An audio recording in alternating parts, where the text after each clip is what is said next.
અમદાવાદના ગોતામાં સામાજિક અને સાંસ્કૃતિક ઉત્થાનના હેતુથી ક્ષત્રિય સમાજે કર્યું સંમેલનનું આયોજન. ભાવનગરના ગોંડલના રાજવી પરિવારનું સ્વાગત. રાજકોટ મનપાની સામાન્ય સભામાં હંગામો. રખડતા ઢોર, રોડ રસ્તા, રોગચાળા મુદ્દે વિપક્ષે શાસક પક્ષને ઘેર્યું. સ્મશાનના લાકડા ખાઈ ગયાનો વિપક્ષનો આરોપ.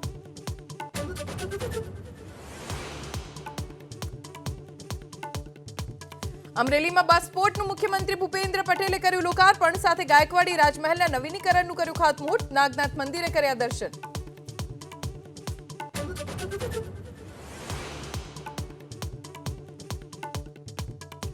તિરુપતિના પ્રસાદમાં પાપનો પર્દાફાશ. લાડુ બનાવવાના ઘીમાં ભેળસેળનો આરોપ. એનડીડીબીએ કરી પુષ્ટિ. આંધ્રના સીએમનું કડક વલણ તો વીએચપી પણ આકરા પાણીએ.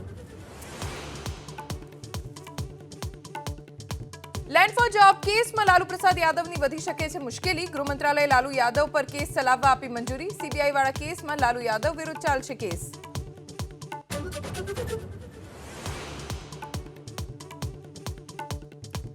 સીએમ પદેથી રાજીનામું આપ્યા બાદ નવા મિશન પર અરવિંદ કેજરીવાલ આજે હરિયાણાના જગદરી ખાતે રોડ શોથી ચૂંટણી પ્રચારનું કરશે પ્રારંભ. હરિયાણામાં 5મી ઓક્ટોબરે પ્રથમ તબક્કાનું મતદાન.